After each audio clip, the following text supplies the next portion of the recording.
Good afternoon and welcome to Lunchtime Shares with Kevin, where we add value to people's lives, happening every day at 12 on ebizradio.com. Joining me back for the Lunchtime Coaching segment, we have Dr. Marcel Hattingh from CCI Professionals. Marcel, how are you doing? Thank you, Kevin. We're doing very well, apart from the fact that winter is coming closer and we're now apparently in the third wave. But for the rest, healthy, strong, and happy to engage. Fantastic. Good to hear it. Good to hear it. Marcel, so to kick it off straight away, we have started our engagement around three very specific areas that we wanted to focus on and speak about. Don't you want to sort of recap that for the listeners and sort of give them a bit of an intro of where we started and to where we are going to today? Yeah. Kevin, thank you so much for that. Also, this is actually now the third session. So if some of our listeners perhaps haven't listened to some of our previous recordings, it might be a good idea to perhaps just pause this one or even just go back to the previous podcasts that are available on the topics. Obviously, my world is the world of human capital, and how do we equip leaders to build sustainable organizations going into the future.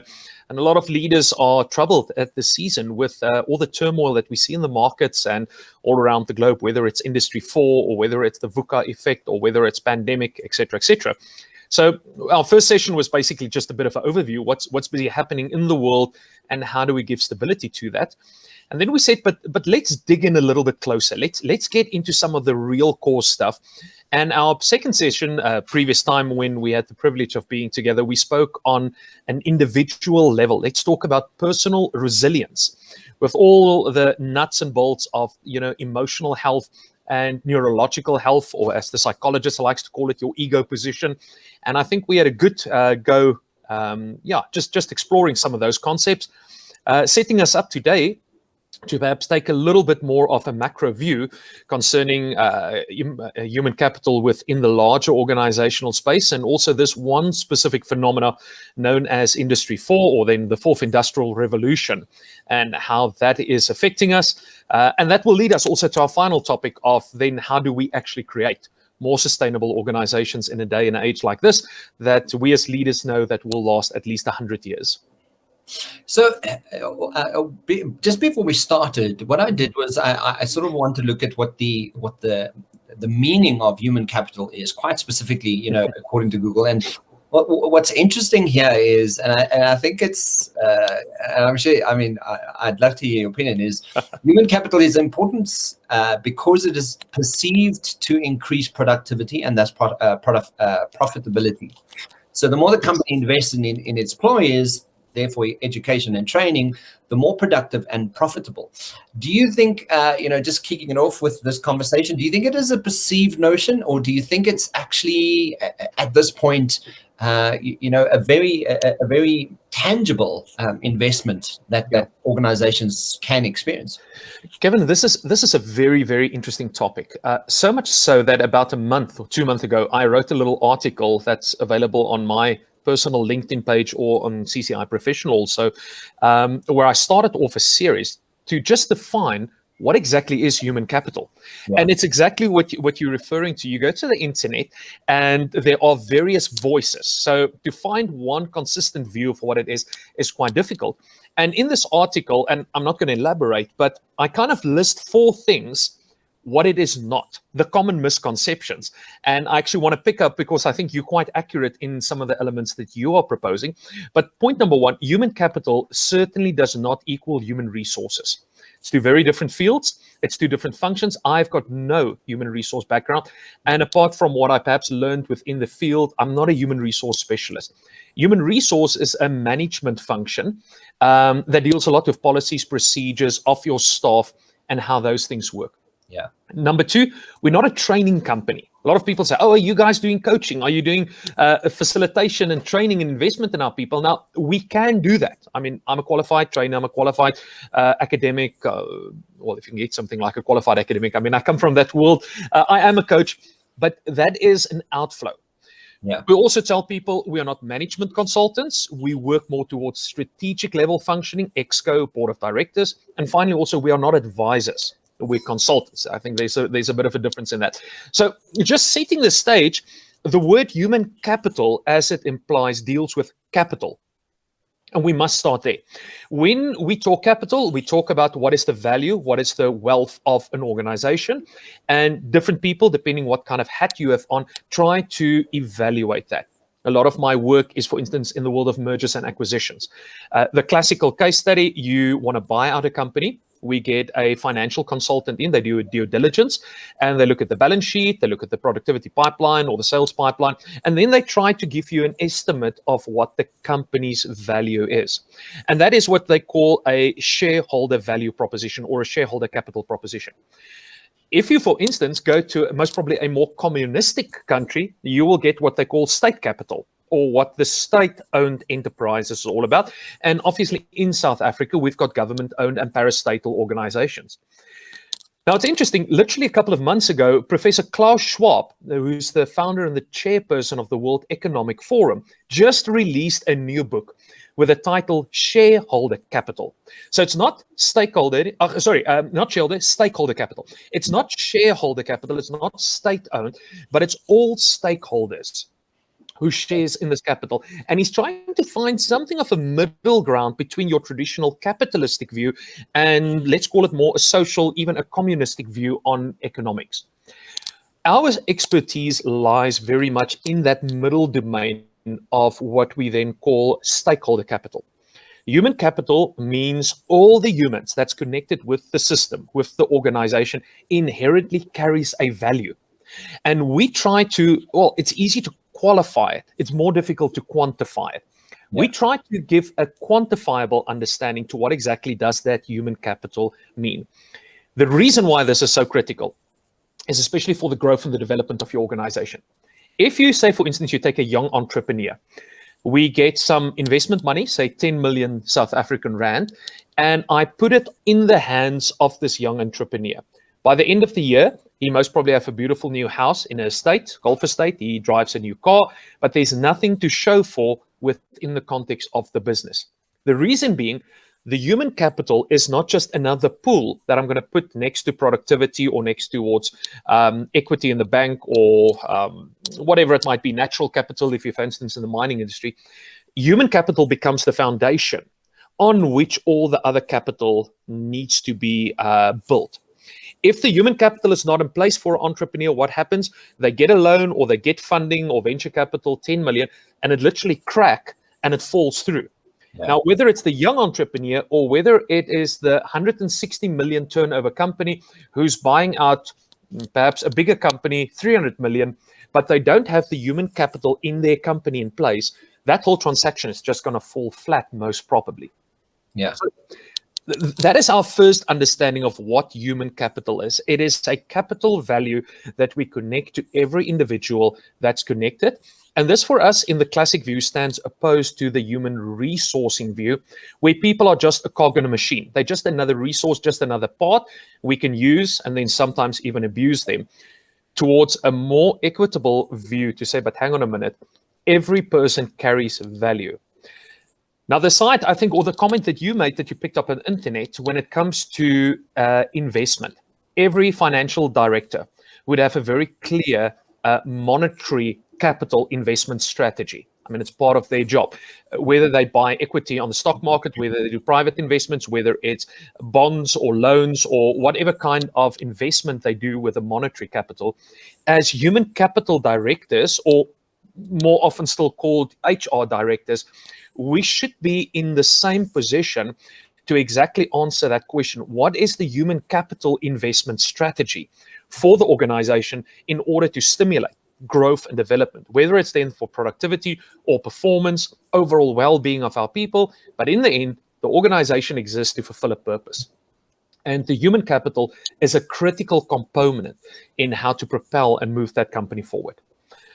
Kevin, is this making sense? I just want to make sure that, yeah. So, and thank you for clarifying that, because if we look at how business structure really, the titles of a business structure, I'm yet to find many companies that have a human capital director. They have a human resources director, but like a human capital director. So, just by the simplistic way of what you're sharing with us, you can really start understanding the importance of the human capital within an organization, and why it's such a big consideration.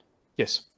In our point of view, usually you should not technically have a human resource director. You can have a human resource manager, but human capital is much broader than just the human resource part. You can add a number of management level functions, all, say, for instance, reporting into a human capital director. But your directorship level is all about governance. It's all about the equity of the company. Most people who has gone through university, who has studied human resources, has never been exposed to a capital view of a company, evaluating the wealth and all of that. But it is a critical component towards the fairness and the justice and all of that we need to take care in the company. But quite often there are other management functionalities that would traditionally also report into the human capital director. And yes, you're absolutely right. South Africa, I think, is a little bit behind what we see in the development of the rest of the world. When you go more towards your Nordic countries, your North Americas, your Australasia environment, certain Asian companies, the concept of human capital is a very common concept, where most of our CEO clients that we speak to, it starts off with a little bit of a frown and a little bit of a question mark to say, Marcel, let's just get on the same page. What exactly are you implying here? And the moment we start to explain it, the lights immediately go up. Oh, I understand. And then, oh, but then I also understand why we're having pressure, because most of my HR personnel is not necessarily trained and equipped to answer these kind of questions. So who's supposed to answer it? Yeah. We're either going to upskill our current HR guys, which I love doing, or we need to go and get a specialist that understands the capital world and teach them the softer side of the human elements. Absolutely, yeah. So in terms of this human capital conversation, today we sort of targeting and moving that into within an Industry 4 enabled world. Do you want to sort of elaborate what that means and what's that conversation about? Kevin, and I think I want to connect it from already what you've said. We are all, I say we are all, if you're in the HR world, or even if you're running a business, you would be very familiar with the principles of upskilling your people, sending them for a course, sending them for a qualification. And I don't want to invest too much time in our conversation today to reiterate the importance of obvious development and training. However, what we have learned during the last season is that my productivity and my performance is not only an outcome of my own skills and my own qualification, but very much an outcome of my alignment with the environment in which I function and in which the work and the productivity has to be done. No matter how good a person is skilled, if there is a misalignment between the expected behavioral patterns of my environment, including the culture and the values and the beliefs and who I am, I'm fundamentally going to be disengaged with that environment. I might be compliant, but I'm certainly not going to enjoy what I'm busy doing. Yeah.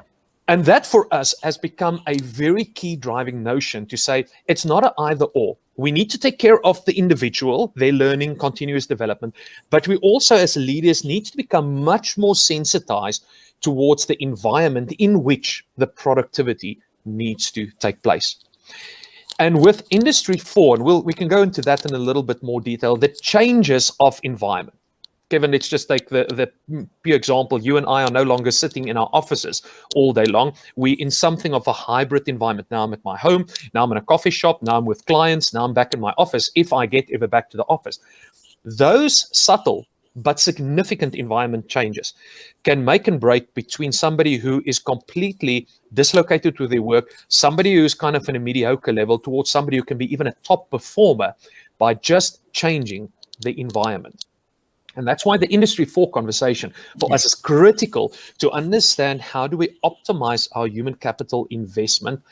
And to give you a financial picture, it's like when you're investing within the stock exchange, in which stock exchange are you investing? South Africa, Mauritius, out in the US, or somewhere in Europe. Same kind of stock exchanges, different environments.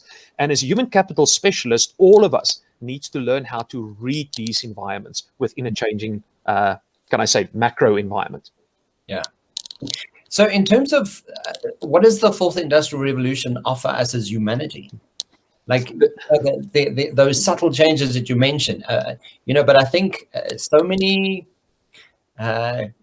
we all know a comfort zone and we all like one, Yeah. when people are like comfortable and like, oh, I just want to go back to what it was, and to a large degree, it's never going to be. Yeah. People are, people have seen that they're very capable about, for not having to be in an office space. So how do you accommodate? And I think that's a big sort of brain shift that needs to happen. Yep. Again, Kevin, not to go into a whole history lesson or economic lesson on the industrial revolutions, I wrote a paper on that some time ago. Again, my LinkedIn CCI Professionals profile, there is a paper on this, surfing this wave called Industry 4. Yeah. I even ventured out to make some predictions all the way to Industry 8, I think, the 8th Industrial Revolution. But that's a little bit of a speculative idea. What are the main drivers? Yeah. Let me highlight 3 components for our listeners today. The first component is the industrial revolutions is already something that's taken place since the mid-1700s. Yeah. It started off with the shift from man as the key driver, or let me rather say biological production as the key driver, whether it was man or the donkey or the horse, versus a machine, and the first one obviously being the steam engine that took over a lot of the production. Yeah. Late 1800s, we saw the introduction of electricity, also mass production, that was almost the fulfillment of the first industrial revolution, kind of bringing it to its apex. By the mid-1900s, we saw a new kind of industrial revolution that was not only connected with productivity, but also data and information, the introduction of the personal computer, obviously the interesting old mainframes, and all of that has set us up for processes of automation. And as we now move into Industry 4, or the 4th Industrial Revolution, it's again almost like the climax of Industry 3 that we'll be seeing in the next season. Yeah. Artificial intelligence is not something new. Robotics is not something new. A lot of the things that people make out as though it is all these grand new stuff, it's been around for a long time. I think it's becoming common to the average day-to-day user that you and I can perhaps now have a watch that has the Internet of Things, some artificial intelligence processing running it. But the technology has been there for 30, 40 years already. So it's not something new. But it's changing now the landscape of the way in which we work. Yeah. And this is where the major changes is coming in, to see how rapidly these changes are happening and can we keep up. Because each revolution, it seems to us, if you look at the curve, is being introduced at a much quicker pace. The first one took 50, 60 years. Yeah. Industry 3, most probably 20, 30 years. We most probably going to see this being done in 10, 15 years at max. And COVID is most probably just an acceleration, a turbo boost that we've put here on the sideline to help the world move into this new industrial revolution in a quicker pace. Yeah. So yeah, I think that's the first point. Kevin, is that making sense? Just to put it from a bit of a history point of view without going into the detail. Absolutely, and I love the fact that you say, it's part of that speeding up, because I don't know who said it now, if I have to think of it, but yeah, in the last 100 years, we only figured out how to fly, but in the last 10 years, we figured out so much more. The speed and the pace at what we are changing and adapting is quite phenomenal. So. Yeah. And that sort of leads to the next question. I don't know, do you have another point to this? Or I would actually, if you'll allow me, just quick 2 points on this first question that you had, because I think the second thing, and again, Professor Klaus Schwab, who I've referenced earlier, again said in this new industry, it's going to be the fast fish that's going to eat the slow fish, and no longer the big fish that's just going to eat the small guys. It's a revolution of speed. And with speed comes friction. With friction comes stress. And again, every revolution that we've gone through, we have seen from a human profiling point of view that there's an increase in stress levels, an increase in burnout, an increase in suicide attempts, an increase in addictions. And again, as we go into this revolution, and that's perhaps just the third point to add it there's a reason why we call it a revolution and not just industrial optimization or industrial change. Revolution, and hopefully there's not going to be physical bloodshed, but there is emotional bloodshed that definitely happens while we're going through these transformations. And again, as human capital specialists, our role is to ensure that our people are optimally engaged and healthy as we go through these transitions, Hence the reason for our previous time together when we spoke about the personal resilience and how critical it is in times such as this. Yeah. So speed here is definitely one of the variables that we need to take in consideration at all time. Yeah, absolutely. So, because that leads me to why are people so scared of the fourth industrial revolution? I think two reasons in my mind in any case. It depends also who those people are. If you speak to my children, I mean, they just outright excited.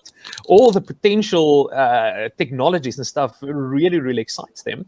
But for you and me, who's a little bit more gray around the beard, we got accustomed and a little bit perhaps complacent towards the ways in which we do things. You're speaking of that comfort zone.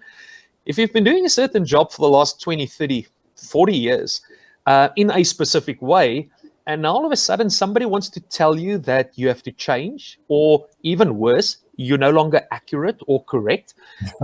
People take that as a very personal thing, and even worse, now there's a robot or there's a machine that's most probably going to replace your hard sweat, labor, tears. And this thing is going to do it better than you. It's going to do it faster than you. It's going to do it longer than you. From an ego perspective, and I can only speak via a male ego perspective, I'm sure it's very similar for our ladies, but that's not the kind of pill that I would like to swallow very, very comfortable. Kevin, let me give you a practical example. So, I mean, I follow all these things on YouTube, and nobody really knows what we're in for, but the conservative estimate, one job sector, a truck driver.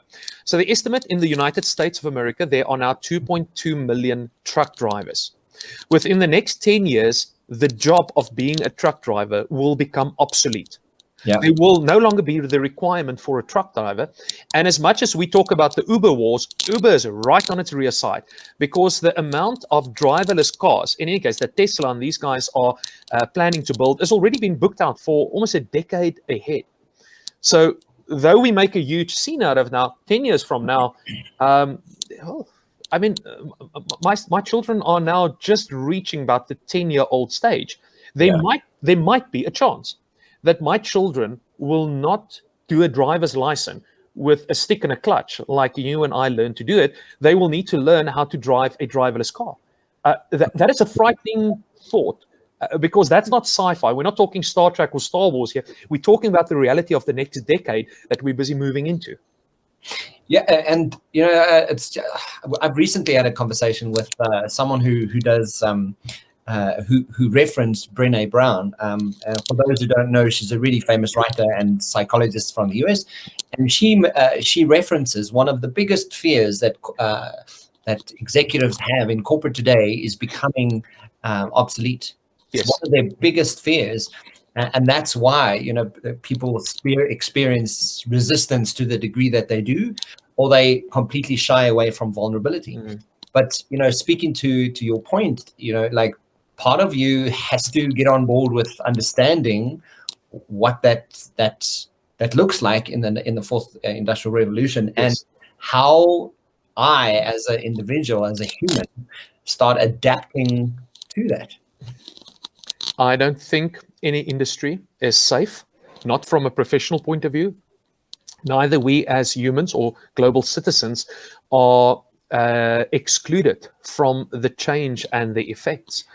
And quite honestly, Kevin, my point of view is the fourth industrial revolution, I think, is one of the most amazing things that has ever come across the face of the globe, because the potential within this is unbelievable. How we can enhance the quality of life. Let me give you an example. Recently, somebody shared with me an artificial intelligent medical doctor that's on my cell phone right now. It is an application that was built somewhere in the Middle East, and then... Sorry, Marcel, can I interrupt you there? Just to start this point again, I think your microphone's rubbing on your zip. My apologies. So if you could maybe open your zip maybe a little bit so that it's not... Yeah. Yes. Sorry. Kevin, sorry, can you edit that out? My apologies. Yes. I'll just cut it up to then. We'll start again from that. The kids are at home, so my apologies. I don't want to take them out. You're going to pick up some noises. Yes. Cool. Yeah. So we'll just cut that out and then we'll start from this point. Okay.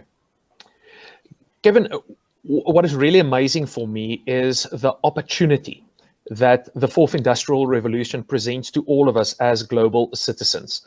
As much as there are certain threats, as much as we are uncertain, the potential to propel all of humanity into a vastly more improved kind of way of living is just, it's unbelievable. Let me give you one example. So recently I was confronted with an artificial intelligent medical doctor. It's an application that's on my cell phone right now. It was developed somewhere between the Middle East and now it's somewhere in Britain. Now it's not yet approved, so don't follow it. But here's the thing. This medical doctor is most probably going to be able to go live within 5, perhaps 7 years from now, where it will in fact actually accurately diagnose and prescribe Schedule 3 and Schedule 4 medication. Wow. So right now, the stats that I've heard is in the United Kingdom, Britain, about 75% of the day-to-day income of a normal GP is dependent on Schedule 3 and 4 diagnosis. Somebody comes to you, they're pretty sick, you diagnose them, send them off with a Schedule 3 or 4 medication. It's only a small percentage where you really go to Schedule 5, 6, in the operating kind of thing. Yeah. What happens overnight when this artificial intelligent doctor gets legislated and improved to 75% of the income of medical doctors, not only in Britain, but in the rest of the world? Yeah. Let us quickly run that through an African scenario. 75% plus of our people do not have access to a medical doctor that can diagnose. But at that stage, just about everybody will have a smartphone with data. Yeah. I pull out my artificial intelligence app wherever I am. What's a rural place in South Africa? Out to Bosbok around or put it to Chaba perhaps. Yeah. I sit there in the confines of my home. I spend 5 to 10 minutes on this artificial app. The app diagnoses me accurately. It sends a signal up to Johannesburg or wherever there's perhaps a major storage facility with my medication. Drone technology picks up my package, fly off an hour or two, and drop it via my cellular connection and my GPS coordinate on my front desk. And hopefully there's something of a credit card facility then just to pay for that app. Yeah. Just imagine rural Africa or rural Asia or wherever, the breakthrough. Yes, the GP is definitely still useful and they will always be there, but they will need to redefine their work. Similar for the engineer, similar for the psychologist, similar for the lawyer, similar for the chartered accountant. These jobs are not just going to fall away, but how we do things right now will look vastly different, most probably in the next 10 to 15 years, which opens a whole new can of worms towards our universities and obviously our schooling system. What are we teaching and training my children, your children right now to prepare them for the world that's going to look like that in the future? Yeah, I'm so glad that you mentioned that. I'm like, my daughter's going to high school next year, and we have had a couple of months now in preparation of what is going to be the best high school, and like what sort of curriculum do they follow, and do they offer different types of learning? Do they offer different subject choice? And purely to this point, like as much as we want to kind of go, like a good solid high school is great, but you have to kind of start considering it even from that kind of perspective. Indeed. And that leads to the point of that. That's where people's fear is. They have a huge apprehension towards any kind of change. And one of the things you mentioned here in our questions is change fitness. Yes. What is that? Tell us, like, what is that? Change fitness is something that we need to understand as a function of the brain. It's a function of neurology. Some people are born with the ability to embrace change at an easier level. They are more adaptable, they are more flexible, they are more resilient perhaps than other people. And we've already spoken about that in some previous conversation. Other people, by their genetic imprint or via their early childhood development, has not been exposed to a lot of change, and they find it significantly harder to embrace change. They would like to maintain the known or build more structures or more disciplined routines around themselves. Yet in a season like this, with all the turmoil, we are not left with a lot of choices. You either get fit for this revolution and these changes, or you're going to find that you either fall behind Or even worse, you just sit with increasing levels of tension and stress because you feel you can't cope with the level of change and how all of this happened. So frequently when we work with organizations, people ask me, Marcel, is my organization change fit? Now, there are some structural components that I can highlight, obviously, to have a more agile, more lean kind of structure and culture. But in the end, it really boils down to who's the leadership and who's the rest of your employees. Are your people change fit? Because if your people are fit for change, it means the transitions that you will need to navigate in the next season will most probably be a lot easier. If your people are rigid or, well, let's just keep with a fitness word, unfit to change, they're going to find it quite difficult. And so it's a function of neurology, and we can go into that a little bit more detail. But if the people are fit, the organization is going to be fit for change. Yeah, it's from a lot of work that I do a tremendous amount of training, and part and parcel of how you set up information and brain language really enables that far better, so completely understand the idea of why the change fitness needs to be there. But I mean, so what does it mean for our organizations to be Industry 4 enabled? Let's stick with the change fitness to explain that. So the reason why this is difficult to embrace something like Industry 4, in our neurology, it's a function of safety and security. Not to go into all the systems, the amygdala and limbic system and all these things, but they all play a critical role because the brain goes as follow. If it is unknown, if the Industry 4 paradigm is unknown, it might be unsafe. So consciously or subconsciously, Marcel, stay away from that. You might get hurt. For 40 years, I'm 41 years old, 41 years, you have had certain patterns that has kept you safe, that has helped you to be productive and engage. Now, all of a sudden, this strange new thing looks weird, rather stay away. That is a normal function for most of us. In any case, yes, you've got some unique creatures, adrenaline junkies. I might actually be one of them that actually run towards the changes because I'm fascinated by it. But that is a very trained mindset that comes over a year of preconditioning that we do to do that. So for us to say that we become Industry 4 enabled, I think there's really two different levels at which we need to consider that. And this is how we become change fit. The first one is the technological side to it. Now, Kevin, I can't speak a lot on that. I'm not a technocrat. I'm not a specialist in this area. It might make a fascinating topic for your listeners also to get some real AI specialists or all of these guys to share a little bit about that.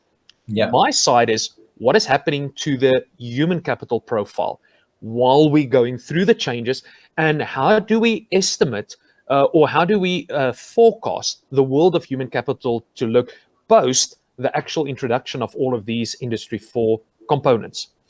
That most probably mean we will start looking differently at our strategies. Our strategies will no longer serve just one classical financial bottom line, but we're becoming more sensitive, and there's various ways how people articulate a triple bottom line, for instance, where people and planet also becomes quite important. But we serve a greater social need than just the classical rand and cent or dollar price. And even guys like Deloitte, with their rise of the social enterprise, already gave a lot of attention to that point. The second component, how do we look towards organizational culture? The classic method of command and control, the mechanized way, the resource way of looking at people is becoming very outdated. People don't want to comply anymore. They want to engage. They want to have job satisfaction, fulfillment of their own person. So we need to reevaluate organizational culture, which means by definition, we need to reevaluate the organizational structure, because structure follows culture, culture follows strategy, strategy follows purpose. So how do we move from, again, your classical hierarchical models to more updated fluid models, which might be a holacracy or any other model that we use for that environment? And I mean, we can go through the layers. There are many different aspects then. What does performance look like? The classical system is a performance management system. Now we're talking about performance mastery. So what's the difference between somebody driving my performance versus I take responsibility for my performance and I master my own abilities within that space? And that's really what we mean by an optimized human capital view in an Industry 4 enabled organization. And I'm just thinking, in terms of that personal mastery is, do you think it lends itself to output versus input, or outcome versus input? A lot of organizations, and I think that's what's been so difficult for people to get their heads wrapped around, is usually as the manager, I see my team every day, I know what they're doing, I know I can almost micromanage. Yep. Where now you kind of go, okay, cool, I can't really see you, I don't know what you're doing today at 9 o'clock. What's happening? Like that, so that outcome is far greater a necessity than previously. Yeah. Kevin, we use these words quite often. It's actually, there's a model behind it that's known as the logic model that talks about input, output, outcomes, and impact. So you actually have 4 levels there. And in a performance and a personal mastery world, it's critical that every employee understands all of it. If it was just input, output, what do I put into the system? What is the job description? Am I doing and micro evaluating the job description? That's fine. But a lot of companies already move to a place where they talk about outcomes, which is perhaps more your KPIs, the key performance areas where we all work to collectively. But the area that we're seeing becoming more and more important is the impact, which is actually the purpose and the why. The Simon Sinek start with a why kind of question, because if I can't connect my day-to-day operational function with my purpose, first of all, as an individual, and also the purpose of the company, and there's not alignment there, immediately we have a level of dislocation, which means at best, we're going to get compliance out of the guy because he's looking for at least just a job and income. But to have true engagement, we can't expect that of an individual. We must find mechanisms to bring alignment with a person's own purpose statement, or as one of the famous authors once said, where the purpose, that impact is unknown, abuse will become inevitable. And that we unfortunately see all too often. Yeah, I love that. So, Marcel, I mean, just to wrap it up today, because we wrap it like you and I, we should just make these hours. It's completely fascinating. So, from a human, what does the human capital growth strategy look like that is in an Industry 4 enabled environment? Yes. So first of all, also, we need to get to a place where we're unfortunately going to leave behind a lot of the old evaluations and questionnaires and paperwork, because we need to make space for the new, updated, artificial intelligent kind of systems, which is a lot smarter than we are. I mean, let me, and this is not to push one system here today, but let me give an example of one of our tools. It's a system known as Shadow Match. So Shadow Match is an artificial intelligence system that's got millions of permutations on the back end. It took them 20 years to write this thing, and with serious artificial coding that's gone into the algorithms. Why we like Shadow Match is the fact that we can look, for instance, we spoke about your change fitness. One of the measurements in Shadow Match is an individual's propensity towards change. So when we start working with leaders, especially executive leaders, immediately we do a quick Shadow Match profile, and I want to first understand what is their propensity towards change. Because if it is a planned, soft pattern, it means change is not going to be a very quick, easy thing, and the way in which we approach them needs to be sensitized towards that environment. If it's more contextual, kind of habitual behavior, wonderful. We can have an open conversation, talk about it. If you get guys who are strong and radical in their propensity towards change, for them, you just throw the bone out. I mean, they grab it and run with it without you even saying things, because they love that kind of environment.